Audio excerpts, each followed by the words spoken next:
오늘 신부를 위해 제가 준비한 VIP 테이블에는 신부님의 전남편 5분이 앉아 계십니다. 한서연은 전남편 강태준과 그 여자의 결혼식장에 조용히 나타났다. 모두가 그녀가 울고 소리치며 무너질 거라 생각했지만 서연은 단 한 번도 목소리를 높이지 않았다. 대신 그녀는 신부 서유라를 위해 가장 비싼 VIP 테이블 하나를 예약해 두었다. 그 테이블에는 유라가 과거에 버리고 도망친 5명의 남자들이 앉아 있었다. 그리고 그중 한 사람은 오늘 결혼식의 모든 것을 뒤집을 마지막 비밀을 쥐고 있었다. 서울 강남의 화려한 특급 호텔 샹들리에 아래로 흰 장미가 폭포처럼 쏟아진 예식장은 이미 완벽한 축복의 무대처럼 꾸며져 있었다. 강태준은 검은 턱시도 차림으로 단상 앞에 서 있었고 그의 옆에는 순백의 드레스를 입은 서유라가 가느다란 어깨를 떨며 웃고 있었다. 그때 닫혀있던 홀의 문이 천천히 열렸다. 한서연이 검은 실크 원피스에 진주 귀걸이 하나만 걸친 채 들어섰다. 누군가 낮게 숨을 삼켰고 태준의 어머니 오혜란 여사는 입술을 비틀며 네가 여길 무슨 낯으로 와? 라고 말했다. 태준은 얼굴을 굳힌 채 한서연 당장 나가. 오늘은 유라와 내 결혼식이야. 라고 낮게 경고했다. 유라는 꽃다발을 가슴에 꼭 안고 언니, 아직도 태준 씨를 못 잊은 거예요. 제발 오늘만은 이러지 말아주세요. 라고 떨리는 목소리로 말했다. 서연은 잠시 유라의 손가락에 낀 반지를 보았다. 안쪽 글자가 지워진 흔적이 남은 반지였다.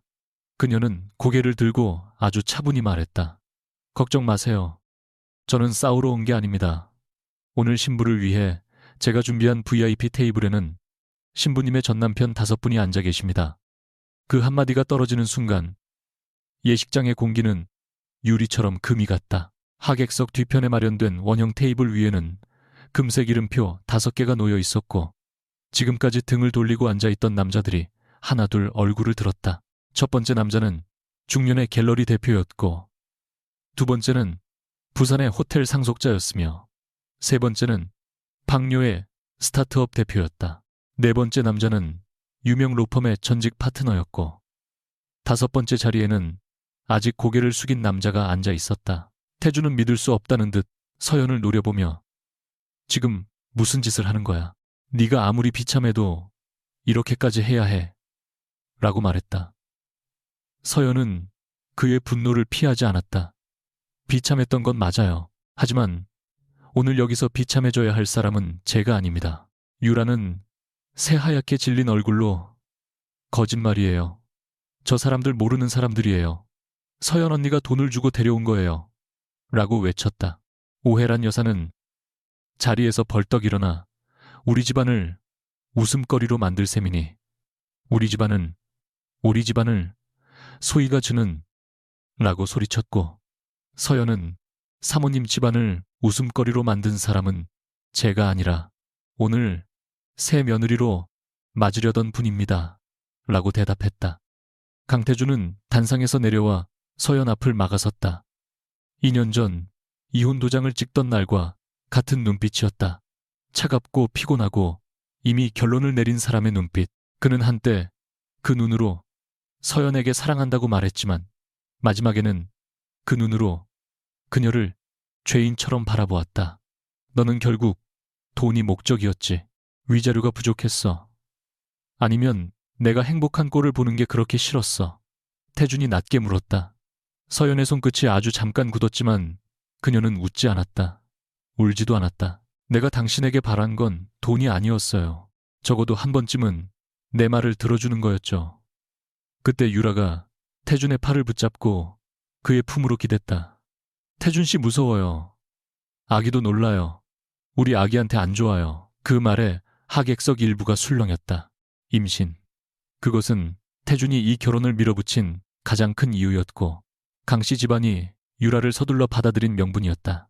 서연은 유라의 배를 보았다. 과하게 감싼 손, 시선이 닿을 때마다 계산하듯 떨리는 눈꺼풀, 그리고 그녀의 오른손 약지에 낀 반지 안쪽 지우다만 낡은 이니셜의 그림자. 그 아이라는 말 참 쉽게 하네요. 서연이 조용히 말하자 태준의 얼굴이 굳었다. 선을 넘지 마. 그가 이를 악물었지만 서연은 더 이상 물러나지 않았다. 그녀는 3년 전에도 그렇게 물러났고 2년 전에도 그렇게 물러났다. 태준의 어머니가 병원 복도에서 내 몸 하나 제대로 지키지 못한 여자가 우리 집안 며느리 자격이 있니? 라고 말했을 때도 태준이 유라의 눈물을 믿고 서연아, 네가 유라를 괴롭혔다는 말이 사실이야. 라고 물었을 때도 그녀는 설명하지 못했다. 너무 지쳐 있었고 너무 아팠고 무엇보다 자신이 잃은 아이의 이름조차 입 밖으로 꺼내면 완전히 무너질 것 같았다. 하지만 오늘은 달랐다. 그녀가 침묵한 사이 누군가 그 침묵 위에 거짓말을 쌓아 성을 만들었다. 서연은 천천히 손을 들어 VIP 테이블 쪽을 가리켰다. 저분들은 제가 돈으로 데려온 사람들이 아닙니다. 모두 서유라 씨가 다른 이름으로 약속했고 이용했고 버린 사람들입니다.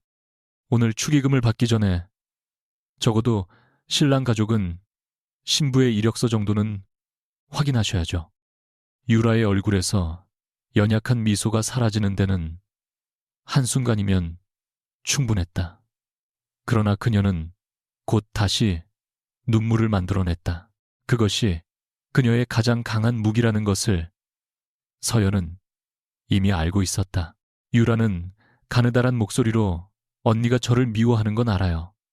태준 씨가 언니 대신 저를 선택했으니까요. 하지만 이렇게 가짜 사람들까지 데려와서 제 아이 아빠를 흔들면 언니 마음이 편해져요. 라고 말했다. 태준의 표정이 흔들렸다. 서연은 그 짧은 흔들림을 보며 이상하게도 더는 아프지 않았다. 그가 여전히 유라의 눈물을 먼저 믿는다는 사실이 오히려 마지막 미련을 끊어주었다. 그때 VIP 테이블에 네 번째 남자가 자리에서 일어났다. 회색 정장을 입은 그는 지금은 변호사를 그만둔 남자였지만 한때 서울에서 가장 매서운 계약서를 쓰던 사람으로 유명했다. 그는 손에 든 봉투를 들어 보이며 서유라 씨, 아니 그때 이름은 서민주였죠. 제 어머니 요양비 명목으로 가져간 8억 원 아직 기억 안 납니까? 라고 말했다. 장내가 폭발하듯 술렁였고 유라는 본능적으로 한 걸음 뒤로 물러났다. 그 순간 한 남자가 예식장 측면문으로 들어왔다. 윤지훈이었다. 검은 수트 차림의 그는 하객이 아니라 재판정에 들어서는 변호사처럼 담담했다. 그의 손에는 얇은 서류철이 들려 있었고 그의 시선은 곧장 서연에게 닿았다. 서연은 아주 미세하게 고개를 끄덕였다. 두 사람 사이에 오간 그 작은 신호를 태주는 놓치지 않았다. 그래서 이 남자까지 준비했나? 네 새 남자야. 그의 말에 서연의 눈빛이 처음으로 차가워졌다. 지훈은 태준을 보며 윤지훈 변호사입니다. 오늘 이 자리에 온 건 사적인 감정 때문이 아니라 제 의뢰인들이 같은 피해자를 지목했기 때문입니다. 라고 말했다. 오해란 여사는 손부채를 쥔 손을 떨며 변호사라면 더더욱 예식장 질서를 지켜야 하는 것 아닙니까? 라고 따졌다. 지훈은 공손히 고개를 숙였지만 목소리는 물러서지 않았다. 예식은 축복받을 권리가 있습니다. 다만 사기와 기망 위에 세워진 결혼이라면 축복보다 확인이 먼저입니다. 서연은 그 말을 들으며 문득 처음 그를 만났던 겨울밤을 떠올렸다. 그는 그때도 이렇게 차가웠다. 그녀가 아니라 증거를 보고 있었다. 서연이 지훈을 처음 만난 곳은 수영수동의 작은 카페였다. 유라의 과거를 찾던 그녀는 익명의 메일 한 통을 받았고 발신자는 단 한 줄만 남겼다. 당신이 찾는 여자는 이름이 하나가 아닙니다. 그날 카페 유리창 밖에는 비가 내렸고 지훈은 마치 이미 모든 결말을 알고 있는 사람처럼 서류 한 장을 밀어놓았다. 한서연 씨가 복수하고 싶은 건 이해합니다. 하지만 감정으로 움직이면 이 여자에게 집니다. 서연이 저는 복수하려는 게 아니라 제가 미친 여자가 아니라는 걸 증명하고 싶은 겁니다. 라고 하자 그는 잠시 그녀의 눈을 보았다. 그때 처음으로 그의 차가운 표정에 아주 작은 균열이 생겼다. 그러나 그는 곧 다시 변호사의 얼굴로 돌아갔다. 그럼 예식장을 선택하세요. 서유라가 가장 많은 거짓말을 가장 많은 사람 앞에서 해야 하는 곳, 거기서만 스스로 무너집니다. 서연은 그 제안을 받아들였다. 비겁해서가 아니었다. 더는 뒤에서 울며 해명하고 싶지 않았기 때문이었다. 현재로 돌아온 예식장 안에서 첫 번째 남자가 낮게 웃었다. 그는 갤러리 대표 차민석이었다. 나는 저 여자를 한유진이라는 이름으로 만났습니다. 내 갤러리 후원금을 빼돌리고 사라졌죠. 그때도 임신했다고 했습니다. 두 번째 남자, 박도윤은 테이블 위에 낡은 청첩장 하나를 올렸다. 부산에서는 정세라였습니다. 우리 가족 앞에서 죽은 아버지 이야기를 팔았고 혼인신고 직전 사라졌습니다. 세 번째 남자 이준모는 한숨을 내쉬며 내 회사 지분을 담보로 잡게 만들었습니다. 내가 고소하려 하자 자신을 건드리면 내 투자자들에게 사생활을 뿌리겠다고 협박했어요. 라고 말했다. 유라는 고개를 세차게 저었다. 전부 거짓말이에요. 저 사람들이 짜고 치는 거예요.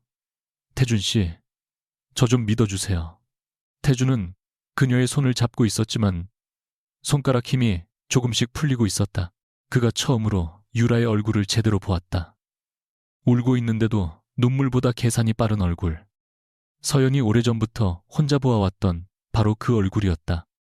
하지만 다섯 번째 남자는 여전히 고개를 들지 않았다. 서연은 그쪽을 보며 심장이 조용히 가라앉는 것을 느꼈다. 오늘의 모든 증거는 이 남자가 입을 열어야 완성될 터였다. 그런데 그는 약속과 달리 침묵하고 있었다. 유라 역시 그 사실을 알아차린 듯 입술 끝을 아주 조금 올렸다. 그녀는 다시 연약한 신부의 표정을 되찾고 태준의 어머니에게 다가갔다. 어머님, 저를 믿어주세요. 저는 정말 태준 씨를 사랑해요. 제 뱃속 아이도 강씨 집안의 아이예요. 저 사람들이 무슨 말을 해도 피는 거짓말하지 않잖아요. 그 말에 오해란 여사의 눈이 흔들렸다. 집안 혈통 후계, 그 세 단어는 강씨 집안 사람들에게 언제나 이성보다 무거웠다. 서연은 그들의 표정을 보며 자신의 실패 가능성을 계산했다. 만약 다섯 번째 남자가 끝까지 입을 열지 않는다면 오늘의 싸움은 절반만 이긴 것이 된다. 유라는 사기꾼으로 의심받겠지만 아이를 앞세워 다시 태준의 곁에 남을 수 있었다. 그건 유라가 가장 잘하는 방식이었다. 모든 거짓말 끝에 하나의 생명을 방패처럼 세우는 것. 태준은 천천히 서연 쪽으로 돌아섰다. 그의 눈에는 분노와 혼란, 그리고 아주 늦은 의심이 뒤섞여 있었다. 너는 어디까지 알고 있는 거야? 그 질문은 2년 전에는 한 번도 하지 않았던 말이었다. 서연은 그 사실이 우스웠다. 그가 조금만 일찍 물었다면 그녀는 아마 모든 걸 말했을 것이다. 자신이 왜 밤마다 혼자 병원에 갔는지, 왜 유라가 보낸 메시지를 지웠는지, 왜 이혼 합의서에 아무 조건 없이 도장을 찍었는지. 하지만 지금 그 질문은 너무 늦었다. 당신이 믿지 않았던 것들까지요. 서연의 대답에 태준은 숨을 멈춘 듯 굳었다. 그때 지훈이 낮게 그녀의 이름을 불렀다. 한서연 씨. 그 목소리에는 경고가 섞여 있었다. 감정으로 밀어붙이지 말라는 뜻이었다. 서연은 알고 있었다. 오늘 이 자리는 복수의 무대가 아니라 진실을 끌어내는 무대여야 했다. 그녀가 무너지면 유라가 이긴다. 그녀가 울면 사람들은 다시 버려진 전처의 질투라고 부를 것이다. 서연은 클러치백에서 작은 검은 상자를 꺼냈다. 예식장 조명 아래에서 그 상자는 이상할 만큼 단단하고 차가워 보였다. 그녀가 뚜껑을 열자 안에는 낡은 반지 하나가 들어 있었다. 유라의 얼굴이 처음으로 완전히 굳었다. 서연은 유라의 손가락에 낀 반지와 상자 안의 반지를 번갈아 보았다. 서유라 씨가 지금 끼고 있는 반지, 원래 안쪽에 K가 아니라 다른 이니셜이 새겨져 있었죠. 지우느라 금속 표면이 얇아졌고요. 이상하지 않나요? 새 반지인데 안쪽만 낡았다는 게 하객들 사이에서 수군거림이 커졌다. 지우는 조용히 서류철을 열어 사진 몇 장을 꺼냈다. 같은 반지, 다른 이름, 다른 남자, 다른 날짜. 유라는 마침내 목소리를 높였다. 그만해요. 당신들이 뭔데 내 결혼식을 망쳐요. 내가 조금 거짓말했다고 해서 당신들은 다 깨끗해요. 그 말이 나오자마자 그녀는 자신이 실수했다는 것을 깨달았다. 조금 거짓말. 예식장 전체가 그 단어를 붙잡았다. 서연은 그 틈을 놓치지 않았다. 방금 인정하셨네요. 거짓말을 했다고. 유라는 숨을 거칠게 몰아쉬었다. 그녀의 눈빛은 더 이상 불쌍한 신부의 것이 아니었다. 모서리에 몰린 사람, 하지만 아직 칼을 버리지 않은 사람의 눈빛이었다. 그래요. 이름을 바꾼 적 있어요. 살아남으려고 그랬어요. 당신들은 태어날 때부터 가진 사람들이라 모르겠죠. 난 아무것도 없었어요. 그래서 사랑받으려면 예뻐야 했고 버림받지 않으려면 쓸모 있어야 했어요. 그녀의 고백처럼 들리는 말에 몇몇 하객의 표정이 흔들렸다. 지우는 눈을 가늘게 떴다. 유라는 정말 위험한 사람이었다. 궁지에서도 자신을 피해자로 만들 줄 알았다. 서연은 그녀를 미워했지만 그 말이 완전히 거짓은 아니라는 것 또한 알았다. 그래서 더 잔인했다. 유라는 상처를 변명으로 사용했고 타인의 상처를 계단으로 밟았다. 서연은 낮게 말했다. 가난했던 게 죄는 아니에요. 하지만 다른 사람의 인생을 훔친 건 죄입니다. 유라는 서연을 노려보다가 갑자기 웃었다. 아주 짧고 날카로운 웃음이었다. 그래서요. 결국 태준 씨는 나를 선택했어요. 당신이 아무리 떠들어도 이 아이가 있으면 나는 이 집안 사람이 돼요. 그 순간 5번째 남자가 마침내 고개를 들었다.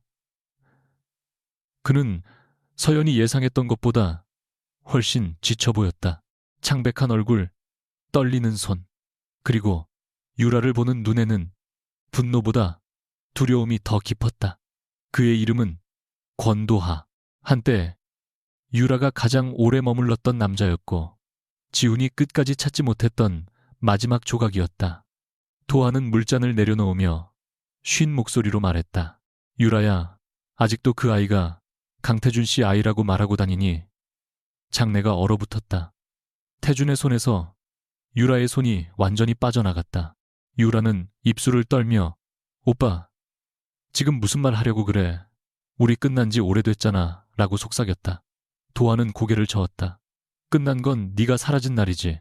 그런데 네가 내 병원 기록까지 가져가서 그 사람 집안에 보여줬다는 걸 오늘 알았다. 오해란 여사가 비틀거리며 의자를 붙잡았다. 태주는 유라를 바라보았다. 그의 얼굴에는 이제 분노보다 공포가 짙었다. 서연은 숨을 아주 천천히 내쉬었다. 오늘의 진짜 문이 열리고 있었다. 하지만 그 문 너머에는 유라의 비밀만 있는 것이 아니었다. 태준이 끝내 외면했던 서연의 잃어버린 아이. 그날 밤 병원 복도에서 지워진 진실도 함께 기다리고 있었다. 권도하의 마지막 말이 예식장 천장에 매달린 샹들리에보다 무겁게 떨어진 뒤 결혼식은 더 이상 결혼식이 아니었다. 사회자는 마이크를 잡은 채 아무 말도 하지 못했고 현악 사중주는 활을 든 손을 허공에 멈춘 채 서로의 눈치만 살폈다. 유라는 순백의 드레스 자락을 움켜쥔 채 도하를 노려보았고 태주는 마치 발밑에 대리석이 꺼진 사람처럼 창백하게 서 있었다. 그게 무슨 뜻입니까? 병원 기록이라니요. 오해란 여사가 떨리는 목소리로 묻자 도하는 한참 동안 입술만 달싹이다가 제가 유라와 함께 산 기간이 있습니다. 아이 문제로 병원에 간 것도 사실이고요. 그런데 저는 그 기록을 강태준 씨 집안에 이용하라고 준 적이 없습니다. 라고 말했다. 유라는 즉시 그의 말을 끊었다. 오빠가 아직도 나한테 집착해서 그래요. 헤어진 남자가 제 결혼을 망치려고 거짓말하는 거예요. 그녀는 눈물을 흘렸지만 서연은 보았다. 그 눈물은 슬픔이 아니라 계산이 막혔을 때 흘리는 분노였다. 지훈은 낮은 목소리로 권도하 씨, 여기서 더 말씀하시면 공식 진술로 정리해야 합니다. 라고 말했고 도하는 서연을 바라보았다. 그 시선에는 미안함이 있었다. 늦게 도착한 진실은 언제나 누군가에게 상처를 남긴다. 호텔 보안 직원들이 뒤늦게 들어오자 예식장은 순식간에 통제되지 않는 소문과 휴대전화 카메라의 바다가 되었다. 누군가는 유라의 얼굴을 찍었고 누군가는 서연이 들고 있던 반지 상자를 확대했다. 태주는 마침내 정신을 차린 듯 낮게 카메라 내려요. 모두 내려라고 소리쳤지만 이미 늦었다. 유라는 그 틈을 놓치지 않았다. 그녀는 갑자기 배를 감싸고 비틀거리며 태준의 팔자에 기대었다. 태준 씨, 나 숨이 안 쉬어져요. 아기가 이상해요. 그 한마디에 오해란 여사의 표정이 변했다. 방금 전까지 의심으로 굳어있던 눈동자가 다시 두려움으로 흔들렸다. 구급차 불러요. 빨리. 태준은 본능적으로 유라를 안으려 했고 그 모습을 본 서연의 가슴 깊은 곳에서 오래된 통증이 조용히 올라왔다. 예전에도 그랬다. 그녀가 병원 침대에서 식은 손으로 이불을 붙잡고 있을 때 태준은 유라가 흘린 눈물의 이유를 묻고 있었다. 서연은 입술을 깨물었다. 지금 흔들리면 안 된다. 하지만 몸은 기억을 배신하지 않았다. 지훈이 그녀의 옆으로 다가와 아주 낮게 말했다. 한서연 씨, 여기서 물러나야 합니다. 오늘은 충분합니다.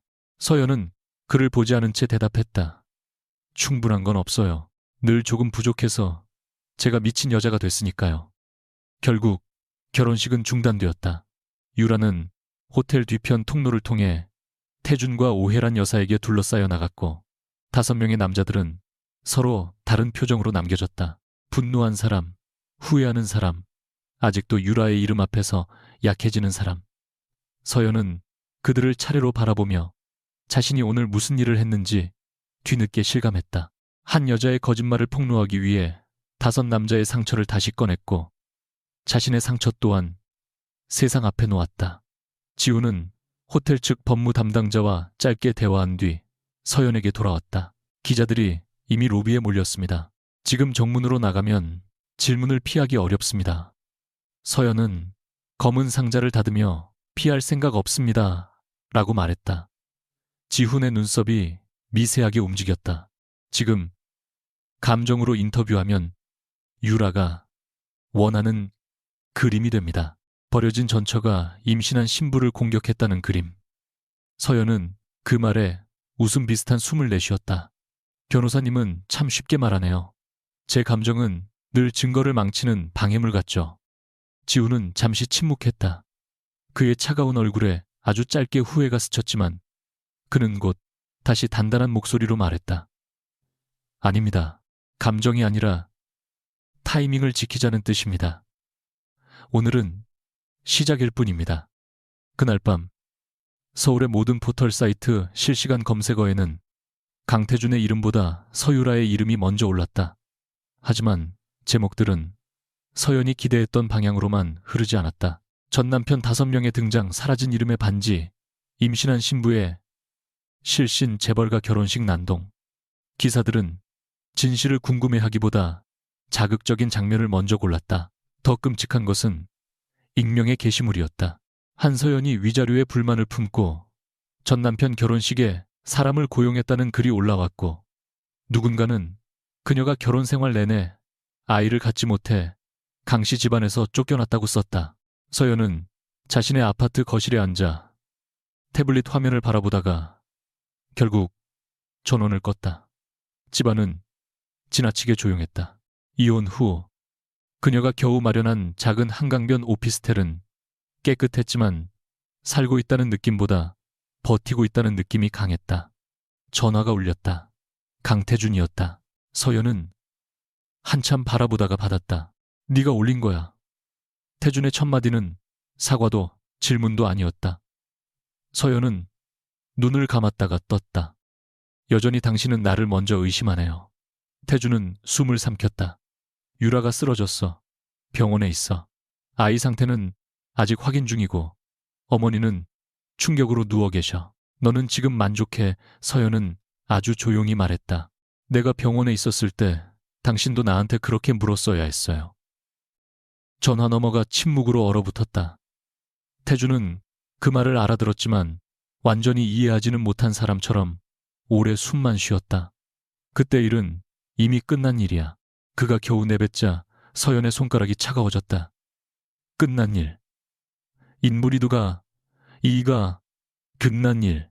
그녀의 아이가 이름도 없이 사라진 밤을 그는 그렇게 불렀다. 당신에게는 끝났겠죠. 당신은 시작조차 몰랐으니까. 태준이 급히 서연아, 무슨 뜻이야? 네가 그때 나한테 아무 말도 안 했잖아.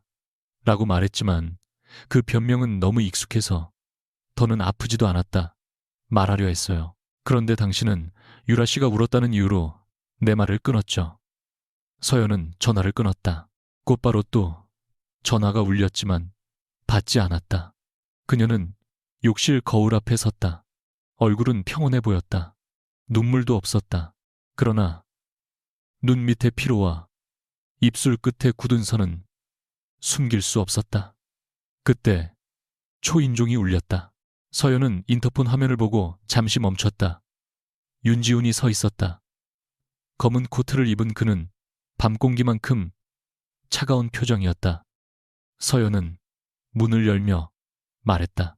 이 시간에 변호사님이 오실 줄은 몰랐네요. 지훈은 그녀에게 얇은 봉투를 내밀었다. 방금 유라 쪽에서 먼저 움직였습니다. 봉투 안에는 온라인 커뮤니티에 배포된 게시물의 원본 추적 자료와 유라 측 홍보 대행사가 언론사에 보낸 비공식 문건 사본이 들어 있었다. 문건의 핵심 문장은 노골적이었다. 전처의 병적 집착 임신부를 향한 정신적 폭력 재벌가를 노린 금전 요구. 서연은 종이를 읽다 말고 웃었다. 이번에는 정말 웃음이었다. 작고 건조한 웃음. 저 사람은 늘 내가 무너질 자리를 정확히 알아요. 지훈은 그녀의 표정을 살폈다. 반박문을 준비하겠습니다. 5명의 진술을 분리해서 받고 반지 사진과 이름 변경 기록을 묶으면 됩니다. 서연은 종이를 내려놓았다. 그럼 제 얘기는요? 지훈이 잠시 멈췄다. 어떤 얘기 말입니까? 서연은 그를 똑바로 보았다. 제가 왜 이혼했는지, 왜 위자료도 제대로 받지 않고 나왔는지, 왜 유라 씨가 보낸 협박 메시지를 지웠는지 변호사님은 알고 싶지 않아요. 지훈의 눈빛이 흔들렸다. 그는 알고 싶었다. 그러나 그 관심이 인간적인 것인지 사건에 필요한 정보인지 자신도 확신하지 못했다. 그래서 그는 가장 안전한 대답을 골랐다. 필요하다면 들어야 합니다. 그 순간 서연의 얼굴에서 온기가 사라졌다. 역시 필요해야 듣는군요. 지훈은 처음으로 말문이 막혔다. 그는 법정에서 한 번도 밀린 적이 없는 사람이었다. 상대의 거짓말을 찾아내고 문장의 빈틈을 찌르고 증거의 순서를 바꾸는 일에는 능했다. 그러나 상처 입은 사람이 자신을 바라보며 당신도 결국 나를 도구로 보느냐고 묻는 순간엔 어떤 조항도 떠오르지 않았다. 그런 뜻이 아니었습니다.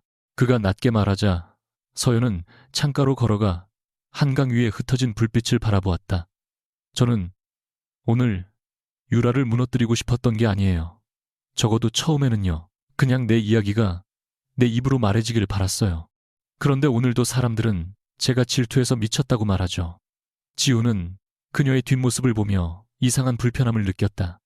그는 그 감정을 동정이라고 부르고 싶지 않았다. 동정은 자만과 닮아 있었기 때문이다. 한서연 씨, 내일 오전에 기자들이 강태준 씨 병원 앞에 몰릴 겁니다. 유라 씨는 배를 잡고 휠체어에 앉을 거고 당신을 가해자로 만들 겁니다. 그 전에 우리가 먼저 말해야 합니다. 서연은 천천히 돌아섰다. 무엇을요? 또 제 상처를 증거처럼 꺼내자는 건가요? 지훈은 대답하지 못했다. 그 침묵이 대답이었다. 다음 날 아침 유라의 반격은 지훈의 예상보다 더 빠르고 정교했다. 병원 VIP 병동 로비 앞에서 그녀는 창백한 얼굴로 휠체어에 앉아 있었고 태주는 피로한 얼굴로 그 옆을 지키고 있었다. 카메라가 터질 듯 번쩍이는 가운데 유라는 떨리는 목소리로 말했다. 저는 누구도 미워하고 싶지 않습니다. 다만 제 아이만은 지키고 싶습니다. 한서연 씨가 태준 씨와의 이혼을 받아들이지 못해 이런 일을 벌였지만 저는 용서하려고 합니다. 그 말은 자비로운 척했지만 서연을 완벽한 가해자로 만드는 칼이었다. 바로 이어 한 기자가 태준에게 물었다. 전 부인 한서연 씨가 결혼 생활 중 가족과 갈등이 심했다는 말이 있습니다. 사실입니까? 태준은 대답을 망설였다.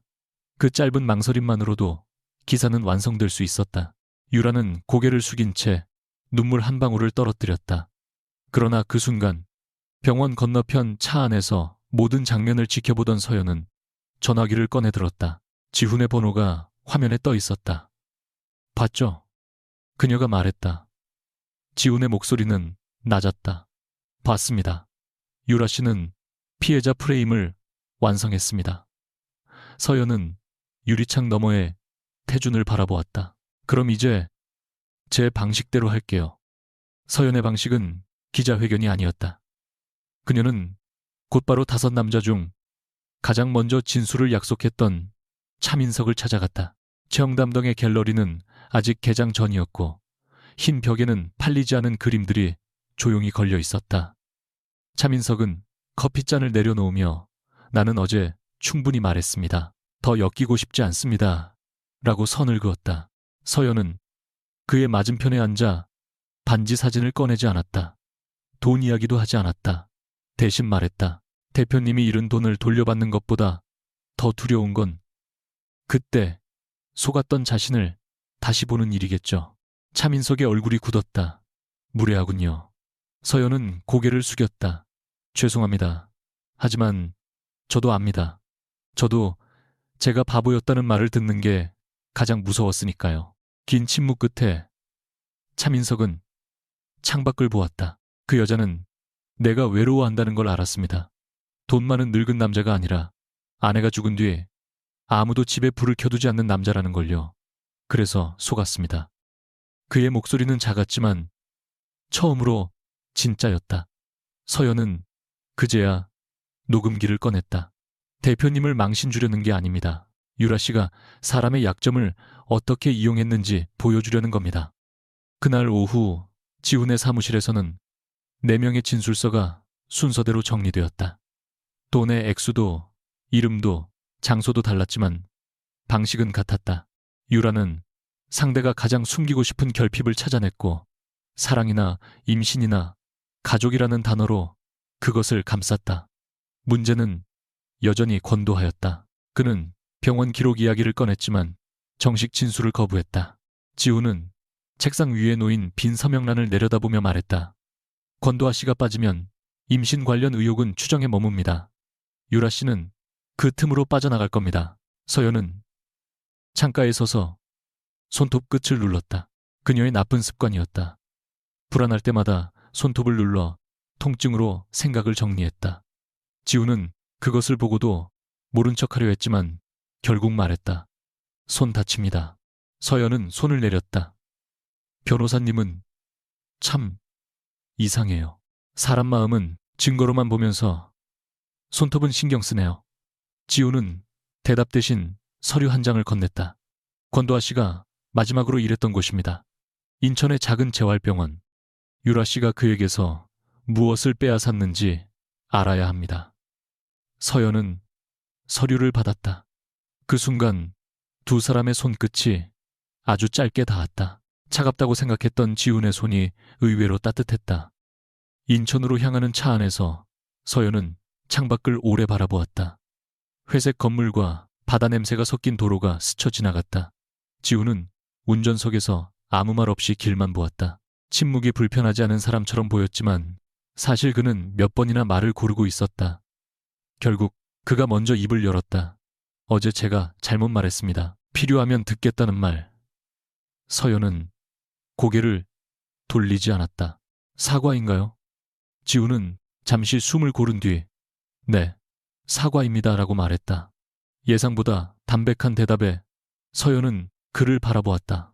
윤지훈 변호사님도 사과를 하네요. 지우는 희미하게 입꼬리를 올렸다. 저도 가끔은 사람입니다. 그 말에 서연은 아주 잠깐 웃을 뻔했다. 하지만 웃음은 곧 가라앉았다. 저는 다시 누구를 믿는 게 무서워요. 태준 씨도 처음엔 제 편이었어요. 적어도 저는 그렇게 믿었죠. 지우는 그녀의 말을 끊지 않았다. 그것만으로도 서연은 이상하게 목이 메었다. 누군가가 끼어들지 않고 끝까지 들어주는 일이 이렇게 낯설 줄 몰랐다. 지우는 낮게 말했다. 믿지 않아도 됩니다. 지금은 확인만 하세요. 제가 당신 편인지 아닌지는 말이 아니라 선택으로 보여드리겠습니다. 재활병원 기록 보관실에서 그들은 권도하의 과거를 조금씩 확인했다. 그는 한때 스포츠 재활 전문이었고 유라를 서민주라는 이름으로 만났다. 유라는 그에게 아픈 동생이 있다고 말했고 도하는 병원비와 생활비를 도왔다. 그러나 실제로 존재한 동생은 없었다. 더 이상한 것은 유라가 사라진 직후 도하가 의료사고 의혹으로 병원을 떠났다는 점이었다. 지우는 낡은 파일을 넘기다 손을 멈췄다. 이건 의료사고가 아니라 기록 조작 의심입니다. 도하 씨 명의로 발급된 임신 관련 확인서가 있습니다. 그런데 서명 방식이 다릅니다. 서연의 심장이 빠르게 뛰었다. 그 확인서가 강씨 집안에 들어갔겠네요. 지우는 고개를 끄덕였다. 가능성이 큽니다. 유라 씨는 도하 씨의 병원 기록을 이용해 임신 사실의 신뢰도를 만들고 그 뒤에 태준 씨를 설득했을 겁니다. 서연은 그 문서를 보며 유라의 얼굴을 떠올렸다. 그녀는 항상 울 때 가장 약해 보였지만 사실 가장 위험한 순간은 누군가의 서명을 흉내낼 만큼 침착할 때였다. 그때 지훈의 전화가 울렸다. 그는 화면을 보고 표정이 굳었다. 권도하 씨가 사라졌습니다. 서울로 돌아오는 길 서연의 휴대전화에 익명의 메시지가 도착했다. 사진 한 장이었다. 어두운 지하 주차장에서 권도하가 누군가의 차에 타는 모습, 그리고 짧은 문장 하나 더 파고들면 당신의 병원 기록도 공개됩니다. 서연은 화면을 보는 순간 숨이 부졌다. 병원 기록. 그 네 글자는 유라가 아직 들고 있는 마지막 칼이었다. 지훈이 옆에서 무슨 일입니까? 라고 묻자 서연은 본능적으로 휴대전화를 뒤집었다. 또 숨겼다. 또 혼자 버티려 했다. 그게 그녀의 오래된 방식이었다. 그러나 이번에는 지훈이 조용히 말했다. 한서연 씨 혼자 감추면 유라 씨가 원하는 대로 됩니다. 서연은 눈을 감았다. 차창 밖으로 서울의 불빛이 다시 가까워지고 있었다. 그녀는 천천히 휴대전화를 그에게 내밀었다. 지우는 메시지를 읽고 얼굴이 차갑게 굳었다. 유라 씨가 당신의 유산 기록을 갖고 있군요. 서연은 대답 대신 입술을 깨물었다. 지우는 더 묻지 않았다. 대신 아주 낮고 분명하게 말했다. 그 기록은 당신을 공격할 무기가 아닙니다. 누가 훔쳤고 누가 왜곡했는지가 핵심입니다. 서연은 처음으로 그의 말을 믿고 싶어졌다. 하지만 바로 그 순간 강태준에게서 메시지가 왔다. 서연아, 유라가 네 병원 기록을 보여줬어. 그때 네가 숨긴 게 정말 있었던 거야. 강태준의 메시지는 짧았지만 서연에게는 칼처럼 길게 박혔다. 서연아, 유라가 내 병원 기록을 보여줬어.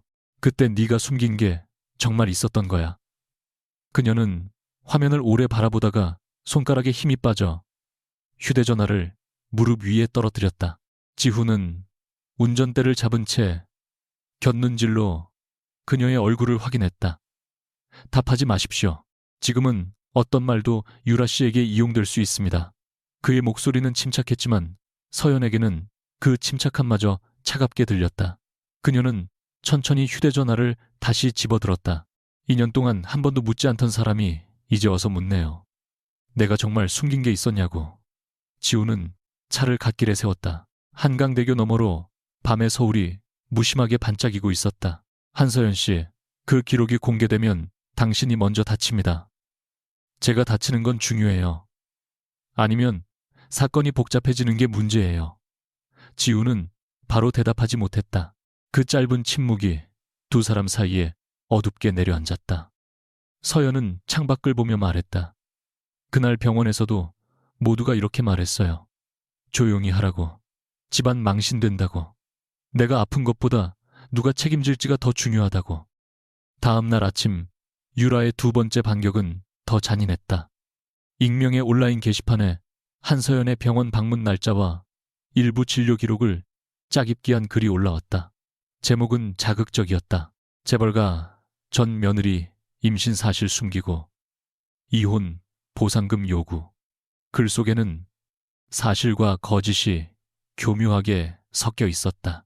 서연이 결혼 생활 중 임신했었다는 사실, 유산 후에도 태준에게 제대로 말하지 못했다는 사실, 그리고 그녀가 강씨 집안에서 돈을 요구했다는 거짓말이 하나의 이야기처럼 이어졌다.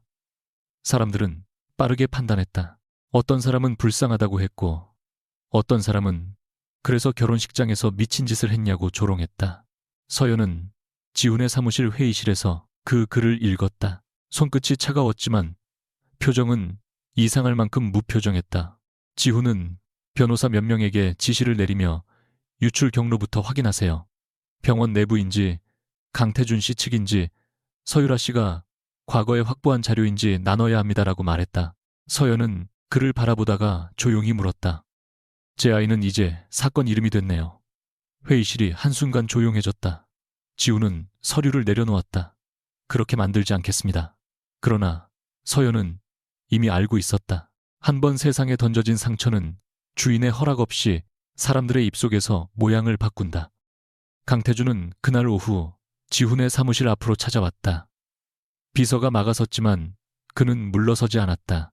서연이 회의실 문을 열고 나오자 태준은 마치 오래된 죄를 목격한 사람처럼 창백한 얼굴로 그녀를 바라보았다.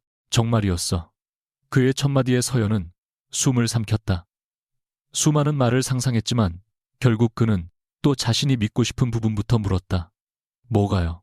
내가 임신했던 거요. 아니면 당신 아이를 잃었던 거요.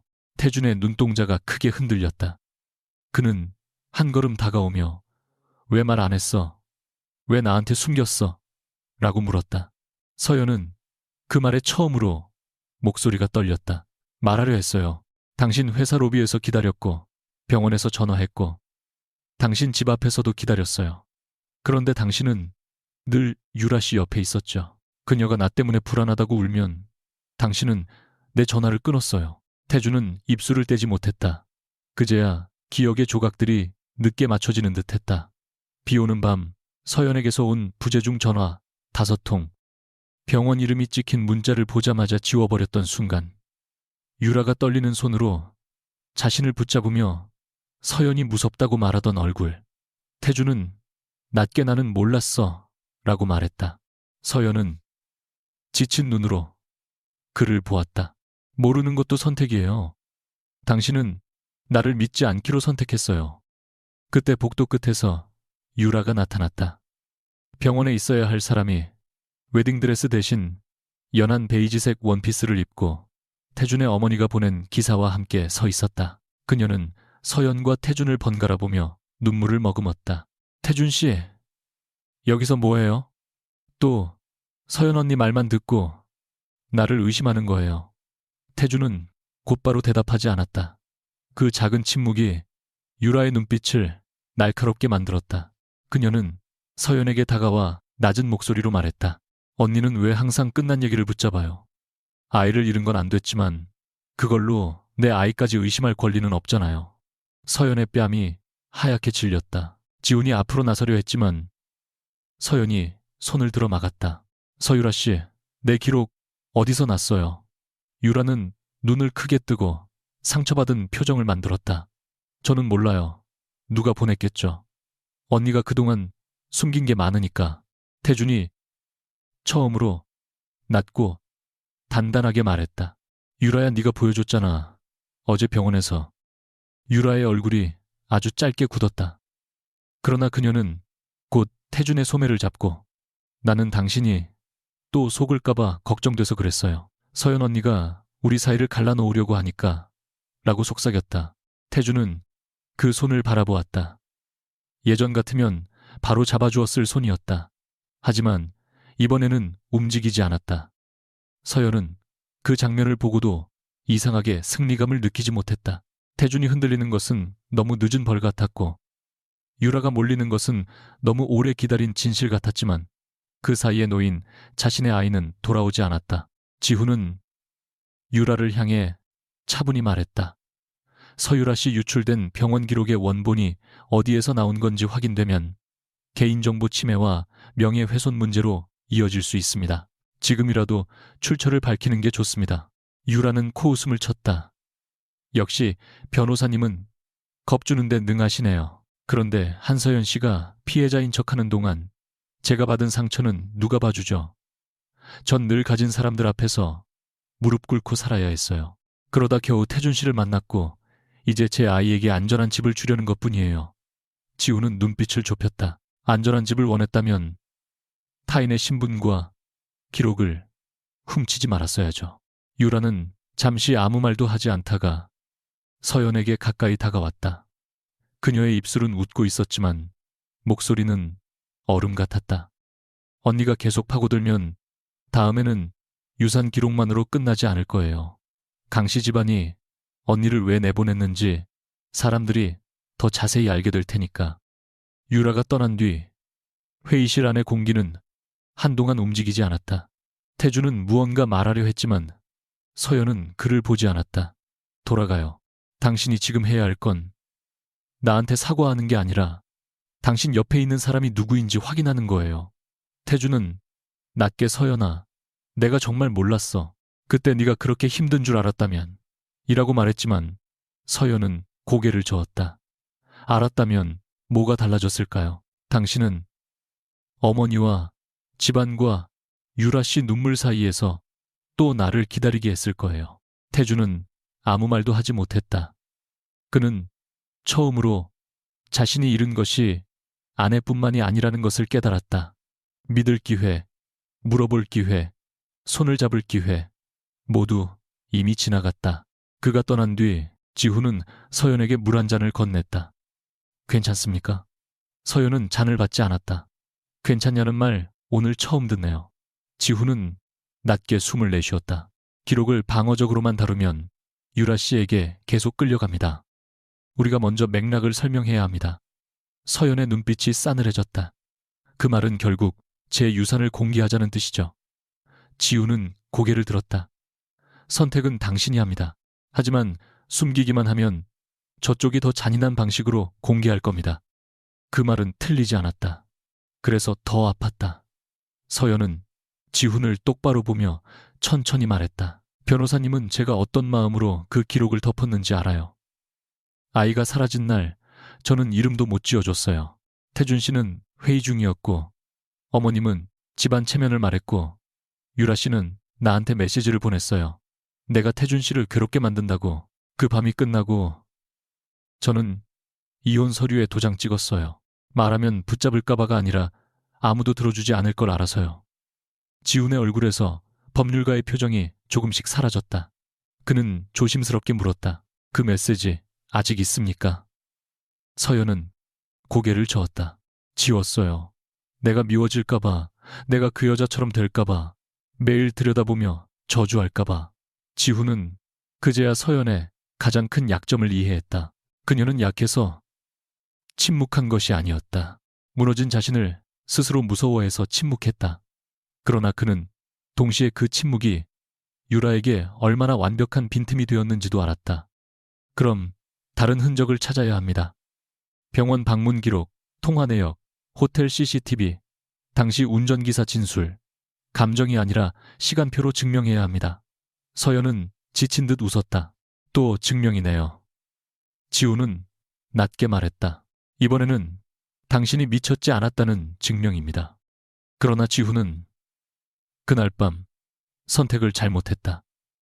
유라 측이 새벽에 추가 폭로를 예고하자 그는 서연의 명시적 동의 없이 대응자료 초안을 언론 신뢰도 높은 기자 한 명에게 비공식적으로 전달했다. 원문 기록은 아니었지만 서연이 결혼 생활 중 유산을 겪었고 당시 강태준이 그 사실을 제대로 알지 못했다는 내용이 포함되어 있었다. 지우는 그것이 서연을 보호하는 가장 빠른 길이라고 판단했다. 유라가 왜곡하기 전에 맥락을 먼저 제시해야 한다고 생각했다. 하지만 아침 7시 기사 제목을 본 서연은 숨이 또 뻗다. 전처에 숨겨진 유산 재벌과 결혼 파탄의 진짜 이유였나. 문장은 조심스러웠지만 세상은 조심스럽게 읽지 않았다. 서연은 곧장 지훈의 사무실로 갔다. 비서가 말릴 틈도 없이 문을 열고 들어선 그녀는 태블릿을 책상 위에 내려쳤다. 이거 변호사님이 흘렸죠. 지훈은 자리에서 일어났다. 왜곡을 막기 위한 조치였습니다. 서연의 눈에 처음으로 눈물이 고였다. 그러나 그 눈물은 슬픔보다 분노에 가까웠다. 누가 허락했어요? 내 아이를, 내 몸을, 내 실패를 누가 당신 전략에 넣으라고 했냐고요. 지우는 그제야 자신이 넘은 선을 보았다. 그는 유라에게서 서연을 지키려 했지만 방식은 태준과 다르지 않았다. 서연의 말을 끝까지 기다리지 않고 그녀의 상처를 더 큰 목적의 일부로 판단했다. 미안합니다. 그가 낮게 말했다. 서연은 고개를 저었다. 아니요. 변호사님은 미안한 게 아니라 계산이 틀린 거겠죠. 저는 의뢰인이고 제 상처는 카드고 지금 여론은 조금 나아졌으니까. 지훈의 얼굴이 굳었다. 그렇게 생각하지 않습니다. 그럼 왜 물어보지 않았어요? 서연의 질문은 짧았다. 그래서 피할 수 없었다. 지훈은 대답하지 못했다. 서연은 클러치백을 집어들며 말했다. 오늘부터 제 사건에서 빠져주세요. 지훈은 한 걸음 다가왔다. 지금 빠지면 유라 씨가 원하는 대로 됩니다. 권도아 씨도 아직 찾지 못했습니다. 서연은 문 앞에서 멈췄다. 유라 씨가 원하는 대로 된 건 오래전부터예요. 모두가 제 말을 듣기 전에 제 인생을 먼저 정리했으니까. 그녀는 돌아보지 않고 나갔다. 지훈은 텅 빈 사무실 한가운데 서서 처음으로 증거가 아니라 사람을 잃었다는 감각을 배웠다. 그날 저녁 유라는 강씨 집안의 하남동 저택에서 오해란 여사 앞에 무릎을 꿇고 있었다. 태주는 창가에 서서 등을 돌린 채였고 오해란 여사는 피로한 얼굴로 유라를 내려다보았다. 네, 과거가 어디까지 사실이니? 유라는 눈물로 젖은 얼굴을 들었다. 어머님, 저는 잘못한 게 있어요. 하지만 다 살아남으려고 한 일이었어요. 태준 씨를 만난 뒤에는 정말 달라지고 싶었어요. 아이만은 믿어주세요. 오해란 여사는 아이란 말에 다시 흔들렸다. 유라는 그것을 놓치지 않았다. 그녀는 떨리는 손으로 작은 봉투 하나를 꺼냈다. 그리고 이건 어머님도 보셔야 해요. 한서연 씨가 이혼 전에 강씨 그룹재단 계좌 문제를 알고 있었어요. 그걸 덮어준 척하면서 사실은 언젠가 협박하려고 자료를 챙긴 거예요. 태준이 뒤돌아섰다. 무슨 소리야? 유라는 그를 보며 아주 작게 웃었다. 서연 언니가 정말 아무 욕심 없이 떠났다고 생각해요. 그 여자도 우리랑 다르지 않아요. 하지만 태준은 이번엔 곧바로 믿지 않았다. 그 변화가 유라를 더 불안하게 했다. 그래서 그녀는 마지막 말을 던졌다. 권도아가 입을 열면 다 끝나요. 그래서 그 사람이 지금 어디 있는지 저보다. 같은 시각 서연은 혼자 자신의 오피스텔로 돌아왔다. 기자들이 건물 앞에 몰려 있었지만 그녀는 고개를 숙이지 않았다. 엘리베이터 문이 닫히자마자 다리에 힘이 풀려 벽에 기대었다. 집에 들어와 불도 켜지 않은 채 바닥에 앉은 그녀는 오래된 서랍을 열었다. 그 안에는 병원 팔찌 하나와 작은 초음파 사진이 있었다. 누구에게도 보여주지 못한 한때 세상에 오려 했던 아이의 첫 흔적이었다. 서연은 사진을 손바닥에 올려놓고 오래 바라보았다. 미안해. 엄마가 너무 늦었어. 그 말은 울음으로 끝나지 않았다. 오히려 아주 조용한 결심으로 굳어졌다. 그녀는 지훈에게 화가 났고 태준에게는 더 이상 기대하지 않았으며 유라에게는 반드시 끝을 보게 할 생각이었다. 그러나 이번에는 누구의 전략도 따르지 않을 것이다. 그녀는 노트북을 열고 2년 전의 통화 내역 백업과 클라우드에 남아있는 삭제 메시지, 복구 기록을 하나씩 확인하기 시작했다. 그리고 새벽이 가까워질 무렵 잊고 있던 하나의 음성 파일을 발견했다. 제목 없는 파일. 날짜는 그녀가 병원에서 아이를 잃은 바로 그날 밤이었다. 재생 버튼을 누르자 유라의 낮고 선명한 목소리가 흘러나왔다. 한서연 씨, 그 아이만 없으면 태준 씨도 곧 내 사람이 될 거예요. 서연은 음성 파일을 3번 들었다. 첫 번째에는 손이 떨려 끝까지 듣지 못했고, 두 번째에는 유라의 목소리 뒤에 깔린 병원 복도의 잡음을 들었다. 세 번째가 되어서야 그녀는 날짜와 시간을 확인했다. 아이를 잃은 그날 밤, 태준에게 마지막으로 전화를 걸기 직전이었다. 한서연 씨, 그 아이만 없으면 태준 씨도 곧 내 사람이 될 거예요. 그 문장은 협박이었고 저주였고 동시에 2년 동안 서연의 침묵을 갉아먹던 어둠의 원본이었다. 그녀는 곧장 지훈에게 전화하지 않았다. 이제는 누구에게 기대어 증거를 넘기는 방식으로 움직이고 싶지 않았다. 대신 오래된 노트북에서 통화 백업 기록 병원 방문 시간, 당시 택시 결제 내역 클라우드에 남아있던 삭제 메시지 복구 요청 기록을 차례로 정리했다. 새벽빛이 창문 틈으로 들어올 때 서연은 처음으로 자신의 상처를 울기 위해 꺼낸 것이 아니라 싸우기 위해 정리하고 있다는 사실을 깨달았다. 그녀는 짧은 메시지를 지훈에게 보냈다. 오늘 오전 10시, 사무실이 아니라 중립적인 곳에서 봅시다. 그리고 이번에는 제 허락 없이 아무것도 움직이지 마세요. 지훈은 약속 시간보다 20분 먼저 시용수 등의 작은 회의 공간에 도착해 있었다. 그는 서연이 들어오자 자리에서 일어났지만 변명부터 꺼내지 않았다. 서연은 테이블 위에 USB와 출력한 자료들을 올려놓고 조용히 말했다. 이 자료를 쓰려면 먼저 저한테 묻고 제가 거절하면 멈추세요.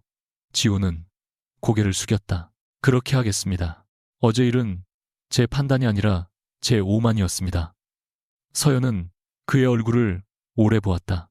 사과를 잘하는 사람의 말투는 아니었다. 그래서 오히려 조금은 믿을 수 있었다. 윤지훈 씨, 저는 유라 씨를 벌주고 싶지만 제 아이를 또 사람들 입에 올리고 싶지는 않아요. 내 고통을 자극적인 기사 제목으로 만들면서 이기고 싶지 않아요. 지훈은 천천히 자리에 앉았다. 그렇다면 방향을 바꾸겠습니다. 당신의 유산을 중심에 두지 않고 유라 씨가 타인의 기록과 신분을 이용했다는 구조로 가야 합니다. 음성 파일은 공개하지 않습니다. 필요하다면 제한된 자리에서만 확인시키겠습니다. 서연은 처음으로 그에게 자료를 밀어주었다. 제 방식도 있어요. 유라 씨는 돈으로 협박하면 피해자 흉내를 내고 공개적으로 몰아붙이면 임신을 방패로 삼아요. 그러니까 이번엔 그 사람이 스스로 선택하게 해야 해요. 도망칠지, 거짓말을 더 할지. 그들의 계획은 기자회견이 아니었다. 소송 서류를 흔들며 언론을 부르는 것도 아니었다. 서연은 강씨 집안이 가장 두려워하는 장소를 골랐다. 외부에 카메라가 없는 곳, 그러나 집안의 결정권자들이 모두 모인 곳. 하남동 저택 별채 회의실이었다. 명목은 결혼식 파행에 따른 손해배상과 혼인 진행 여부를 논의하는 가족회의였다. 지훈은 절차상 필요한 동의와 출석 확인을 정리했고 5 남자에게 각각 진술 범위를 다시 설명했다. 그 과정에서 그는 서연에게 모든 문장을 먼저 보여주었다. 서연은 어떤 표현은 지웠고 어떤 증거는 뒤로 미뤘다. 이건 대표님이 너무 상처받아요. 돈보다 외로움을 이용당했다는 부분은 본인이 직접 말하고 싶을 때만 쓰세요. 지훈은 그녀를 보며 조용히 깨달았다. 서연은 복수하는 사람이라기보다 자기와 같은 방식으로 이용당한 사람들을 다시 무대 위에 세우면서도 그들의 수치를 팔고 싶지 않은 사람이었다. 그건 법정에서 배울 수 없는 섬세함이었다. 그는 낮게 말했다. 당신 방식이 맞습니다. 서연은 서류에서 눈을 떼지 않은 채 대답했다. 이번엔 제가 제 이야기를 고를 거예요. 가장 어려운 일은 권도아를 찾는 것이었다. 그는 유라가 보낸 사람들에게 위협받은 뒤 인천 외곽의 작은 숙소에 숨어 있었다. 서연은 지훈과 함께 그를 찾아갔고 도하는 문을 열자마자 저는 못합니다. 그 여자가 제 인생을 이미 한 번 끝냈어요. 또 끌려가고 싶지 않습니다. 라고 말했다. 서연은 그에게 증언을 강요하지 않았다. 대신 오래된 병원 기록 사본을 내밀었다. 구릉글은 권도아 씨 이름으로 발급된 확인서입니다. 서명이 다르다는 건 저도 봤어요. 하지만 지금 침묵하면 유라 씨는 이걸 계속 이용할 거예요. 이번에는 태준 씨 집안이지만 다음에는 또 다른 사람일 수 있어요. 도하는 창백한 손으로 서류를 넘기다가 무너진 듯 웃었다. 저는 한때 그 아이가 제 아이라고 믿었습니다. 유라가 임신했다고 했고 함께 병원에 갔습니다. 그런데 어느 날 사라졌어요. 나중엔 제 기록이 조작됐고 저는 병원을 그만뒀습니다. 그런데도 아직도 무섭습니다. 내가 어리석었다는 걸 사람들이 알까봐. 서연은 그 말을 듣고 조용히 말했다. 저도 그게 가장 무서웠어요. 하지만 우리가 어리석었던 게 아니라 그 사람이 우리의 가장 약한 곳을 정확히 본 거예요. 오랜 침묵 끝에 도하는 고개를 끄덕였다. 회의 당일 하남동 저택 별채는 장례식장처럼 조용했다.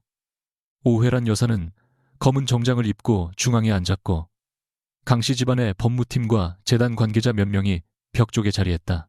태주는 밤새 잠을 못 잔 얼굴로 서연과 눈이 마주치자 입술을 열었지만 아무 말도 하지 못했다. 유라는 의외로 당당하게 들어왔다. 연한 회색 원피스에 낮은 굽 구두배를 조심스레 감싼 손. 그리고 자신을 보호받아야 할 예비 엄마처럼 보이게 하는 완벽한 표정. 그녀는 서연을 보며 슬프게 웃었다. 언니가 결국 돈 얘기를 하자고 부른 거군요. 얼마나 원하세요? 제 결혼을 망친 대가로요. 서연은 고개를 저었다. 오늘은 돈 얘기가 아닙니다. 유라는 오혜란 여사를 향해 몸을 돌렸다. 어머님, 보셨죠? 저 사람은 계속 저를 괴롭힐 거예요. 아이가 태어나도 끝나지 않을 거예요. 혜란의 눈빛이 흔들렸지만 이번에는 태준이 먼저 말했다. 앉아. 오늘은 끝까지 듣자. 유라의 표정이 아주 짧게 굳었다. 그 작은 균열을 서연은 놓치지 않았다. 지우는 회의실 문을 닫고 녹음 고지를 한 뒤 차분하게 말했다. 오늘 이 자리는 외부 공개를 전제로 하지 않습니다. 다만 참석자 전원이 확인한 내용은 추후 필요한 절차에서 사용될 수 있습니다. 유라는 비웃듯 입꼬리를 올렸다. 또 겁주네요. 지후는 흔들리지 않았다. 먼저 차민석이 진술했고 박도윤이 오래된 청첩장과 계좌, 이체 내역을 내놓았다. 이준모는 지분담보계약 초안을 보여주었고 전직 로펌 파트너는 유라가 사용했던 이름 3개를 정리한 문서를 제출했다. 유라는 처음에는 모두 부인했다. 그러다 이름과 날짜가 맞물리기 시작하자 태도를 바꿨다. 그래요. 제가 다른 이름을 쓴 적은 있어요. 하지만 다 합의된 관계였어요. 저 사람들도 외로웠고 저도 살려고 한 거예요. 왜 여자만 비난받아야 하죠? 그녀는 또다시 상처 입은 사람의 얼굴을 꺼냈다. 그 순간 오혜란 여사의 표정이 조금 누그러졌다. 서연은 예상했던 흐름이라 놀라지 않았다. 그녀는 조용히 반지 상자를 열었다. 그럼 이 반지도 합의된 관계였나요? 신부님이 지금 끼고 있는 반지는 원래 권도아 씨가 준 반지입니다. 안쪽 이니셜을 지우고 강태준 씨 이름으로 다시 맞췄죠. 지후는 두 반지의 감정 결과를 테이블 위에 놓았다. 유라의 손이 배 위에서 멈췄다. 그러나 진짜 함정은 반지가 아니었다. 서연은 유라에게 직접 묻지 않고 태준을 보았다. 당신은 유라 씨가 임신했다는 사실을 어떤 자료로 믿었어요? 태준은 고통스럽게 눈을 감았다가 떴다. 병원 확인서와 초음파 사진. 유라가 어머니께 먼저 보여드렸고 나중에 나도 봤어. 서연은 고개를 끄덕였다. 그 확인서의 담당 의사 이름이 권도하 씨였죠. 유라가 즉시 끼어들었다. 그건 도하, 오빠가 나를 도와준 거예요. 옛날 일이에요. 지금 아이와는 상관없어요. 그 말이 끝나자 문이 열리고 권도하가 들어왔다. 유라의 얼굴에서 피가 빠져나갔다. 도하는 테이블 앞에 서서 한 장의 문서를 내려놓았다. 저는 그 확인서에 서명한 적이 없습니다. 제 명의와 병원 시스템 접근 권한이 도용됐습니다. 그리고 서유라 씨가 말한 아이에 대해 제가 알고 있는 건 그 시점의 검사가 강태준 씨와 만나기 전부터 시작됐다는 사실입니다. 태준의 얼굴이 잿빛으로 변했다. 오혜란 여사는 낮게 그럼 아이 아버지는 누구라는 거냐? 라고 물었다. 유라는 자리에서 벌떡 일어나며 외쳤다. 다 조작이에요. 저 사람들이 다 나를 죽이려고 모인 거예요. 서연은 처음으로 그녀를 똑바로 불렀다. 서유라 씨, 지금도 선택할 수 있어요. 진실을 말할지, 더 큰 거짓말을 할지. 유라는 숨을 몰아쉬었다. 그녀는 더 이상 연약한 척하지 않았다. 손가락으로 테이블 끝을 세게 누르며 낮게 웃었다. 진실이 그렇게 중요해요. 여기 있는 사람들 중에 깨끗한 사람이 누가 있어요. 강씨 집안은 재단 계좌 문제를 덮으려고 당신을 버렸고, 태준 씨는 엄마 말 한마디에 아내를 의심했어요. 윤 변호사는 의뢰인을 지키겠다면서 그 여자 유산까지 기사로 흘렸죠. 그런데 왜 나만 괴물이야? 그 말에 회의실 전체가 얼어붙었다. 지우는 입술을 굳게 다물었고 태준은 고개를 숙였다. 서연은 천천히 일어났다. 맞아요. 여기 깨끗한 사람 없어요. 나도 내 침묵으로 나를 다치게 했고 태준 씨도 외면했고 변호사님도 선을 넘었죠. 하지만 우리는 지금 멈출 수 있어요. 당신은 아직도 누군가의 약점을 잡아 다음 문을 열려고 하잖아요. 그래서 어쩌려고요. 내가 아이 아버지를 헷갈렸다고 해도 그게 무슨 죄인데요. 태준 씨가 나를 선택한 건 사실이에요. 강씨 집안이 나를 받아들이려 했던 것도 사실이고요. 바로 그때 도하가 조용히 말했다. 헷갈린 게 아니잖아. 네가 나한테 보낸 메시지가 있어. 아이를 강씨 집안에 데려가면 우리 둘 다 살 수 있다고 했던 메시지. 유라는 그를 향해 돌아섰다. 그걸 아직도 갖고 있었어. 그 한마디가 모든 것을 끝냈다.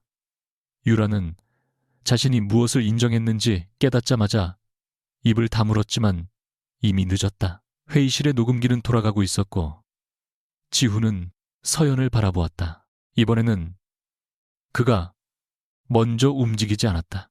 서연이 고개를 끄덕이자 그제야 그는 도하가 보관해온 메시지와 병원 시스템, 접근 기록, 반지 감정 결과 5 남자의 진술 목록을 순서대로 테이블 위에 펼쳤다. 태준은 두 손으로 얼굴을 감쌌다. 오혜란 여사는 처음으로 유라를 며느리 후보가 아니라 위험한 사람으로 보았다. 내 집안 이름을 방패로 쓰려고 했구나. 혜란의 목소리는 늙고 지쳐 있었다. 유라는 이를 악물었다. 어머님도 저를 이용하려 했잖아요. 손자만 있으면 제 과거 따위 묻지 않으려 했으면서 이제 와서 고상한 척하지 마세요. 그 말은 잔인했지만 일부는 사실이었다. 그래서 혜란은 반박하지 못했다. 서연은 그 순간 이상한 해방감을 느꼈다. 유라를 무너뜨린 것은 서연의 폭로만이 아니었다. 강씨 집안의 탐욕, 태준의 외면, 지훈의 오만, 그리고 유라 자신의 욕망이 한자리에서 서로를 비추며 마침내 민낯을 드러낸 것이었다. 회의가 끝날 무렵 태준은 서연을 별채 정원으로 따라 나왔다. 밤 공기 속에서 나무 그림자가 길게 흔들렸다. 그는 한참 동안 아무 말도 하지 못하다가 겨우 입을 열었다. 미안해. 그 말로는 아무것도 안 된다는 거 알아. 그래도 미안해. 네가 병원에 있었던 날 네 전화를 받았어야 했어. 네 말을 들었어야 했어. 서연은 그의 얼굴을 보았다. 한때 사랑했던 남자, 한때 자신을 가장 외롭게 만든 남자. 이상하게도 더는 미워하고 싶지 않았다. 미워하는 일도 끈이 있어야 가능한데 그 끈이 오늘 끊어진 것 같았다. 당신이 지금 아픈 건 유라 씨에게 속아서가 아니에요. 당신이 어떤 사람이었는지 이제 봤기 때문이에요. 그건 내가 대신 용서해 줄 수 없어요. 태주는 눈을 감았다. 다시 시작할 수는 없겠지. 서연은 조용히 대답했다. 우리는 이미 끝났어요. 오늘 진실이 밝혀졌다고 해서 잃어버린 시간이 돌아오진 않아요. 멀리서 지훈이 두 사람을 지켜보고 있었다. 그는 다가오지 않았다. 이번에는 서연이 스스로 끝내야 할 장면이라는 걸 알고 있었다. 서연이 정원 끝으로 걸어오자 지훈은 아주 천천히 고개를 숙였다. 오늘은 제가 아무것도 결정하지 않았습니다. 서연은 피곤한 얼굴로 그를 바라보다가 작게 웃었다. 그걸 자랑처럼 말하는 건 이상하지만 그래도 고마워요. 지훈의 눈빛이 조금 누그러졌다. 권도아 씨와 다른 분들은 보호 조치를 받을 겁니다. 유라 씨가 다시 협박하지 못하도록 절차를 진행하겠습니다. 당신 자료는 공개하지 않습니다. 오늘 확인한 사람들 외에는 누구도 볼 수 없게 하겠습니다. 서연은 한동안 대답하지 않았다. 그러다 가방 속에 작은 초음파 사진을 떠올렸다. 이제 그 사진은 더 이상 부끄러움도 실패도 아니었다. 그녀가 사랑했고 잃었으며 끝내 지켜내고 싶었던 시간이었다. 윤지훈 씨. 그녀가 처음으로 변호사님이 아니라 이름을 불렀다. 지훈이 조용히 그녀를 보았다. 저는 아직 누굴 믿을 준비가 안 됐어요. 하지만 오늘 당신이 기다려준 건 기억할게요. 지훈은 낮게 대답했다. 그거면 충분합니다. 저는 기다리는 법부터 배우겠습니다. 저택 안에서는 유라의 날카로운 목소리가 아직도 희미하게 들려오고 있었다. 그러나 서연은 더 이상 그 소리에 끌려가지 않았다. 그녀는 자신의 걸음으로 문 밖을 나섰다. 처음으로 복수가 아니라 자유를 향해. 하남동 저택의 밤이 끝난 뒤 서울의 아침은 이상할 만큼 조용하게 밝았다. 그러나 조용한 것은 거리뿐이었고 강씨 집안 안쪽은 무너진 예식장보다 더 혼란스러웠다. 오혜란 여사는 새벽 내내 법무팀과 회의를 했고 강태주는 한 번도 유라의 방 앞에 가지 않았다. 서유라는 별채 손님방에 머물고 있었지만 사실상 나갈 수도 누구를 만날 수도 없는 상태였다. 그녀는 처음에는 울었다. 그 다음에는 화를 냈고 마지막에는 다시 불쌍한 사람의 얼굴로 돌아갔다. 하지만 이번에는 아무도 곧장 달려오지 않았다. 그녀가 가장 자신 있게 다루던 무기가 처음으로 허공에 떨어진 것이다. 오전 9시 강씨 그룹은 짧은 입장문을 냈다. 결혼식은 공식적으로 취소되었으며 관련 의혹은 사실 확인 절차에 맡기겠다는 내용이었다. 한서연의 병원 기록이나 유산에 관한 언급은 단 한 줄도 없었다. 그 문장을 확인한 서연은 긴 숨을 내쉬었다. 누군가가 드디어 그녀의 상처를 이용하지 않고도 진실을 말할 수 있다는 사실이 낯설었다. 지훈에게서 메시지가 왔다. 공개범이 지켰습니다. 서연은 한참 뒤에야 짧게 답했다. 고마워요. 하지만 유라는 그렇게 쉽게 끝날 사람이 아니었다. 오후가 되자 그녀는 태준에게 마지막으로 만나달라는 메시지를 보냈다. 장소는 저택 뒤편 온실이었다. 태준은 가지 않으려 했지만 서연이 남긴 말이 머릿속을 떠나지 않았다. 당신 옆에 있는 사람이 누구인지 확인하는 것. 그는 마침내 온실 문을 열었다.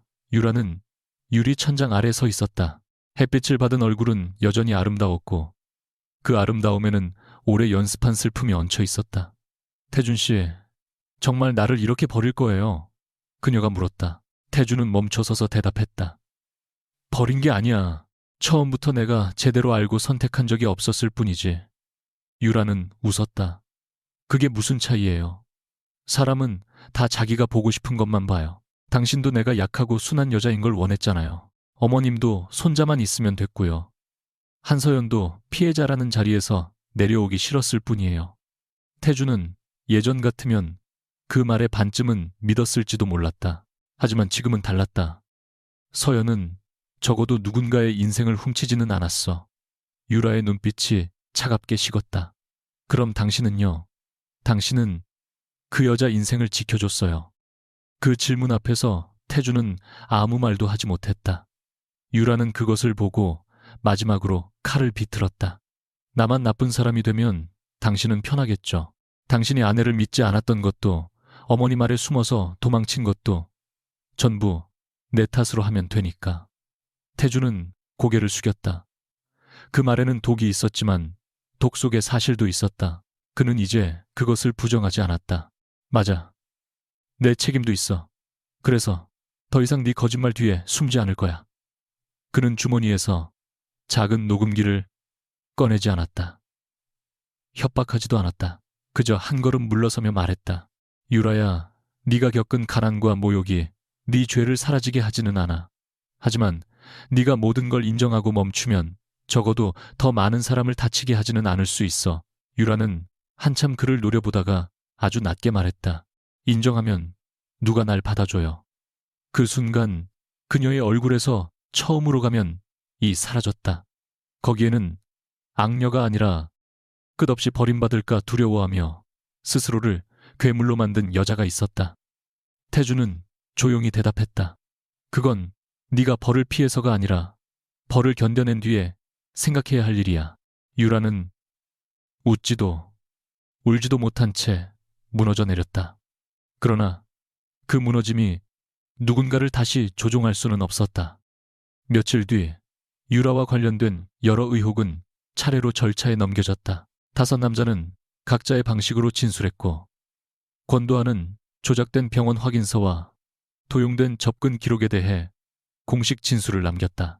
강씨 집안은 체면을 지키기 위해 모든 일을 조용히 덮으려 했지만 지우는 서연의 이름이 다시 더럽혀지지 않는 선에서 필요한 사실 확인만 진행되도록 밀어붙였다. 오혜란 여사는 처음에는 그것을 못마땅해 했다. 그러나 태준이 처음으로 어머니 앞에서 목소리를 높였다. 어머니가 덮고 싶은 건 집안 망신이 아니라 우리가 서연에게 한 일입니다. 혜란은 그 말에 손등에 핏줄이 도드라질 만큼 찻잔을 세게 쥐었다. 그녀에게 사과는 익숙하지 않은 언어였다. 특히 며느리였던 여자에게 고개를 숙이는 일은 자존심이 허락하지 않았다. 하지만 저녁 무렵 그녀는 결국 서연에게 짧은 편지 한 통을 보냈다. 그날 네가 병원에 있었을 때 나는 어른답지 못했다. 용서받을 자격이 없다는 걸 안다. 서연은 그 편지를 읽고 오래 접어두었다. 답장을 쓰지는 않았다. 용서는 강요받는 의무가 아니었다. 서연은 한동안 집 밖에 나가지 않았다. 세상이 조용해진 뒤에야 몸은 뒤늦게 떨렸다. 복수가 끝나면 시원할 줄 알았지만 처음 찾아온 감정은 허무함이었다. 그녀는 창가에 앉아 작은 초음파 사진을 꺼내놓고 매일 아침 짧게 인사했다. 울지 않는 날도 있었고 갑자기 눈물이 흘러 커피가 식는 날도 있었다. 어느 날 지훈이 보내온 서류 봉투 안에는 사건 진행 보고서와 함께 작은 메모가 들어있었다.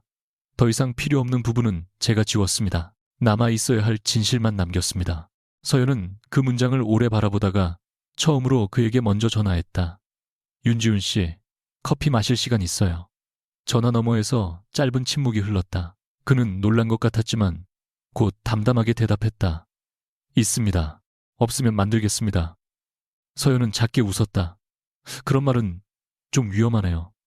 지훈도 아주 낮게 웃었다. 배우는 중입니다. 너무 앞서가지 않는 법을요. 두 사람은 세영 수동에 처음 만났던 카페에서 다시 마주 앉았다. 이번에는 비가 오지 않았고 유리창 밖으로는 사람들이 평범한 오후를 지나가고 있었다. 지우는 커피잔을 만지작거리다가 먼저 말했다. 한서연 씨, 저는 처음에 당신을 사건의 열쇠로 봤습니다. 서유라를 잡기 위해 필요한 증인 강태준, 집안의 내부를 흔들 수 있는 사람, 그게 제 잘못의 시작이었습니다. 서연은 그를 조용히 바라보았다. 지우는 피하지 않았다. 당신이 저를 용서하지 않아도 됩니다. 다만 앞으로 제가 곁에 설 기회를 준다면 이번에는 당신보다 먼저 판단하지 않겠습니다. 서연은 커피 위에 떠있는 얇은 거품을 바라보다가 말했다. 저는 아직 사랑 같은 말을 믿기 어렵습니다. 누군가의 다정함도 가끔은 조건처럼 느껴지고요. 지우는 고개를 끄덕였다. 그럼 조건 없이 곁에 있겠습니다. 서연이 눈썹을 올리자 그는 곧바로 덧붙였다. 아니, 이것도 너무 앞섰군요. 뭐는 필요할 때 불러주시면 가겠습니다. 필요하지 않을 때는 기다리겠습니다. 서연은 이번에는 분명히 웃었다. 그 웃음은 작았지만 오래 얼어있던 방의 창문이 조금 열린 것처럼 따뜻했다. 한 달 뒤 서연은 자신의 이름으로 다시 사무실을 열었다. 결혼 전 그녀는 기업위기 커뮤니케이션과 브랜드 이미지 컨설팅을 하던 사람이었다. 강씨 집안 며느리가 된 뒤에는 너무 튀지 말라는 말, 집안 체면을 먼저 생각하라는 말, 아내가 밖에서 이름을 알리는 건 좋지 않다는 말을 들으며 일을 내려놓았다. 이제 그녀는 다시 명함을 만들었다. 한서연 대표, 사무실은 강남의 거대한 빌딩이 아니라 C형 수동의 오래된 벽돌, 건물 3층이었다. 창문으로 햇빛이 잘 들어왔고 바닥은 조금 삐걱거렸지만 마음에 들었다. 첫 의뢰는 뜻밖에도 차민석의 갤러리였다. 그는 직접 찾아와 어색하게 웃으며 말했다. 나는 아직 사람들 앞에 서는 게 무섭습니다. 하지만 이번 전시는 도망치지 않고 열고 싶어요. 서연은 그의 제안을 받았다. 자신과 비슷하게 상처 입은 사람이 다시 자기 자리로 돌아가는 일을 돕는 것. 그것은 단순한 일이 아니라 그녀가 살아남은 방식과 닮아 있었다. 사무실 한쪽 서랍에는 작은 초음파 사진이 놓였다. 숨기기 위해서가 아니라 함께 살아가기 위해서였다. 유라의 소식은 가끔 들려왔다. 그녀는 더 이상 화려한 이름으로 기사에 오르지 않았다. 여러 피해자와의 분쟁은 시간이 걸렸고 그녀가 사용했던 가명과 조작된 자료들은 하나씩 확인 절차를 거쳤다. 권도환은 다시 병원으로 돌아가기 위해 준비를 시작했다. 쉽지 않을 것이다. 하지만 그는 서연에게 짧은 메시지를 보냈다. 처음으로 제 이름을 제 입으로 말했습니다. 고맙습니다. 서연은 답장했다. 저도 그랬습니다. 박도윤은 부산으로 돌아갔고 이준모는 회사 지분 문제를 정리했다. 그들 모두 완벽히 회복된 것은 아니었다. 상처는 폭로와 동시에 사라지지 않는다. 다만 더 이상 혼자 바보였다고 믿지 않게 되었다. 그것만으로도 사람은 조금씩 다시 선다. 어느 저녁 서연은 사무실 불을 끄고 나오다가 계단 아래에서 지훈을 보았다. 그는 꽃다발을 들고 있지 않았다. 반지도 없었다. 대신 두 손에 따뜻한 커피 2잔을 들고 있었다. 오늘 개업 첫날이라서요.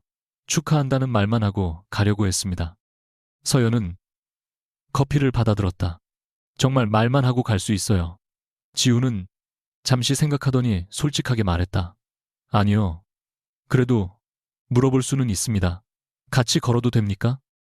그들은 한강 쪽으로 천천히 걸었다. 밤바람은 차갑지 않았고 강 위에 번지는 불빛은 예전보다 조금 부드러워 보였다. 서연은 문득 태준에게서 온 마지막 메시지를 떠올렸다. 행복해져. 내가 할 말은 그것뿐이야. 그녀는 답하지 않았다.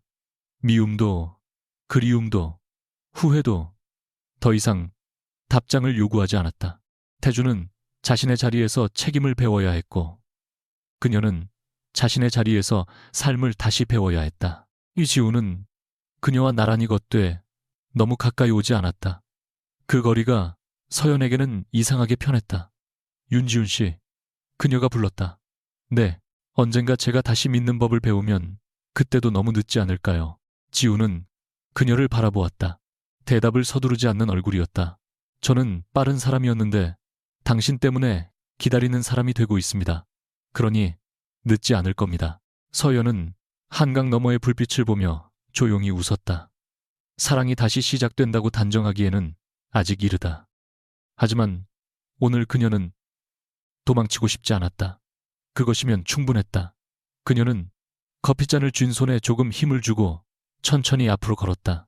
과거의 예식장은 무너졌지만 그녀의 인생은 이제야 자신의 이름으로 다시 시작되고 있었다.